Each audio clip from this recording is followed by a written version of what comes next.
Hi, I'm Tani from unraveledmotherhood.com. Thank you for tuning into my channel. I have some really exciting news for you today, so stick through the video to find out our news. And I also wanted to share with you how I get liver into our smoothies. So I'll share with you a little bit about that. Kind of a random video, but it's kind of been a random week. I hope it's a blessing to you, and I'll talk to you soon. I'm gonna make a special series because I'm pregnant.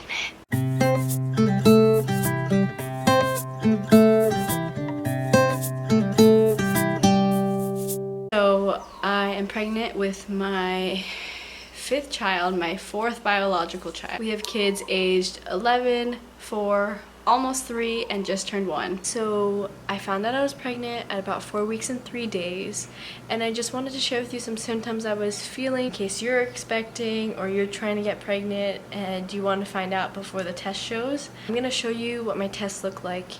I tested at 4 weeks and 3 days, I believe, and I thought there was a line.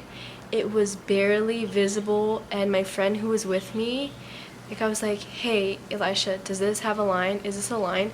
And he's like, I can kind of see it, but then if I look too long I don't see it anymore. And so I sent it to my 2 girlfriends who have had babies before, and they've seen a ton of pregnancy tests, and they're like, try again tomorrow, which I did try in the middle of the day, like at 2 o'clock in the afternoon, which is like one of the worst times. The best time to take a pregnancy test, if you're new to taking pregnancy tests, is in the morning because your hormones are really up. So if you can, just wait till the next morning, especially if you only have one test. But anyways, I decided to just take another one in the morning, and sure enough, there was definitely a line there, and it was like undoubtedly a line.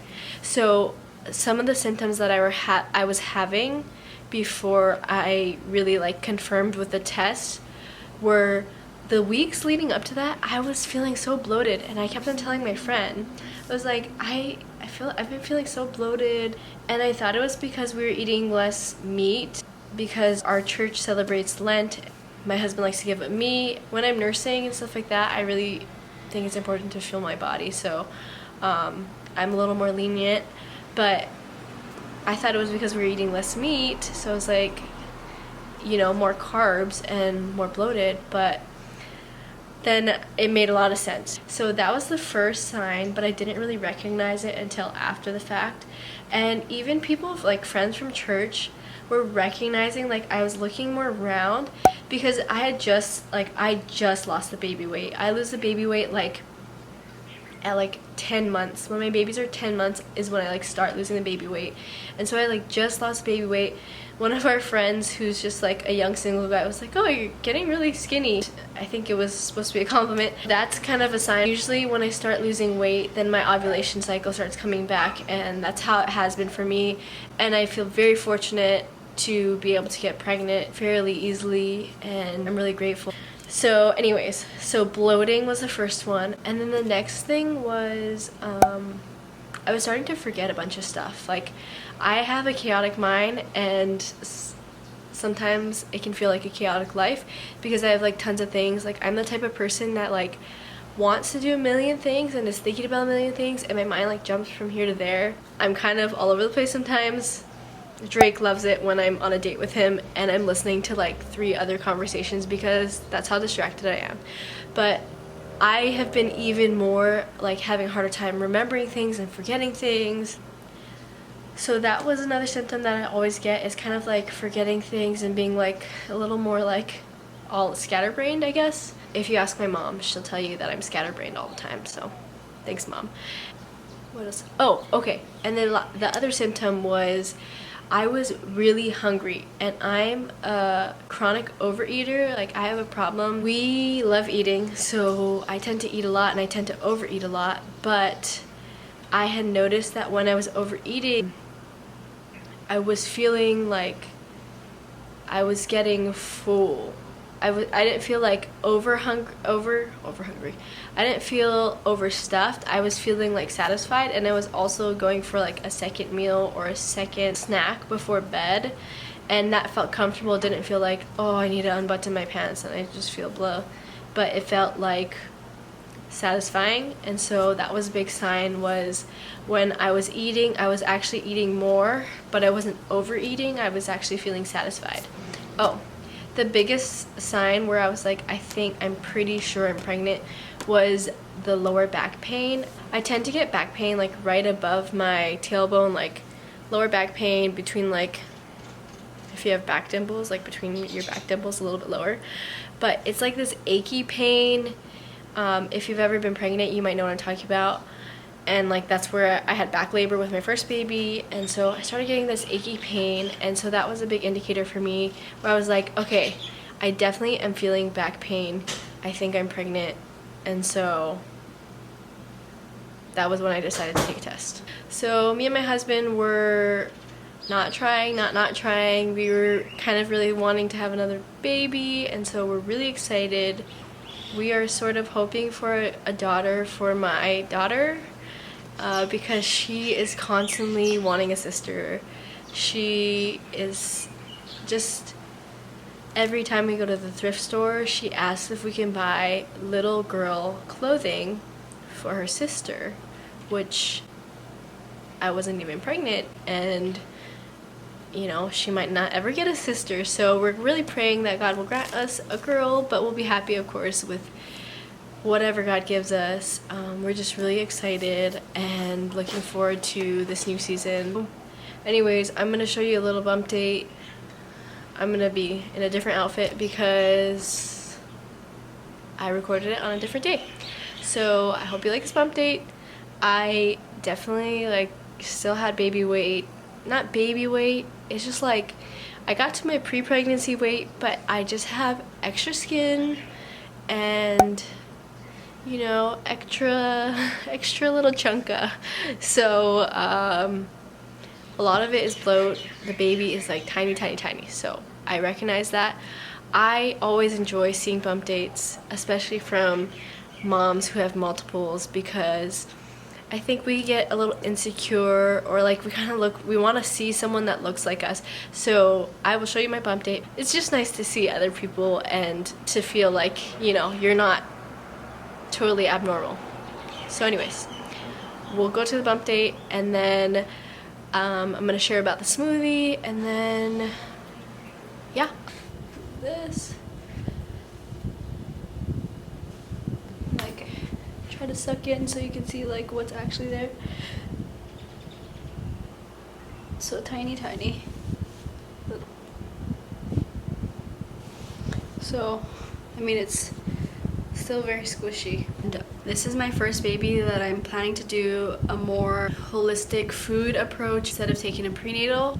That'll be interesting too. If you're interested in hearing about what kind of diet things I'm going to be trying to do, what supplements I'm wanting to take, I'm just diving in. I've been thinking about it recently, and now that it's happening, I really need to get on it. But I am reading through this book. I'm hoping to do a home birth. I have to talk to my husband more about it, but I'm really hoping to do a home birth. If you've watched my other videos, I've always done a natural in the hospital, which is okay. I would love to have a home birth. It's something that I'm really passionate for. If it's financially feasible, I really want to have a home birth. So we'll see. Okay, hopping right into the smoothie. I like to use desiccated liver for our smoothie. I just pop open a capsule, and sometimes I'll do 2 depending on how much smoothie I'm making. But with the liver, you just want to make sure that you have enough fruit so you can't really taste it, because I have made smoothies where my daughter has said they taste like throw up. So make sure you put enough fruit, and it helps that I had orange juice this time. And so yeah, just so a few things that I like to put in. I like to put in a liver capsule if I have them on hand, and then I like to use any frozen fruit we have. My boys love bananas, so we always have bananas, and I am usually putting frozen bananas in our smoothies because they're usually on hand, and that way we don't waste. Avocado is a great addition if you want some healthy fats, and it makes for a good texture.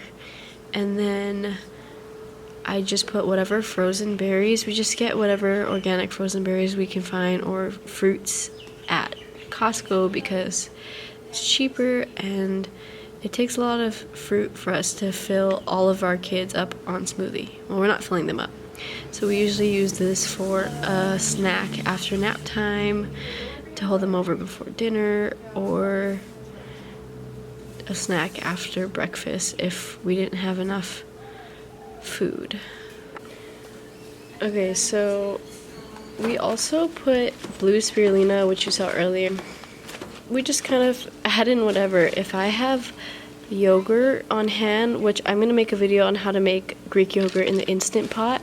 If I have Greek yogurt on hand, I will put yogurt into the smoothie to make it more creamy. If we have any fruits that I know are going to go bad, I'll throw those in. If we have ripe bananas that I know are going to go bad, I'll just throw those in. Just whatever we have on hand. And then sometimes I find that I'm going to have to add a little bit of filtered water to the smoothie just to make it able to go through the straw, basically, for my children. So sometimes we will have this in a bowl and we'll eat it with some homemade granola, which I intend to make a video about too. This granola that I make is super delicious, and I can eat it by the handfuls, which I probably shouldn't, but it's better than store-bought granola because it doesn't have any extra stuff and it's really easy to make. So I'll share that recipe in the future.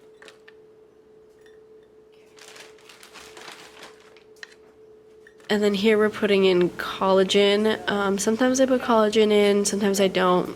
We like to use grass-fed collagen from Perfect Supplements, and then basically that's it. If it's too thick or too thin, I'll add a little bit more. Usually it tends to be really thick. And then I will just add a little bit of water or juice depending on what's in the smoothie. And that's basically it. It's a super easy way to get liver in your children. I know some people will also put a little bit of liver capsule inside a spoonful of applesauce, which could be a good option too, but this really hides it. And then that way, if I want liver for myself as well, I can throw that in there. I also like to incorporate fresh liver, not the desiccated capsules, into our diet, and I will put liver, kidney, and heart into our ground beef mixture.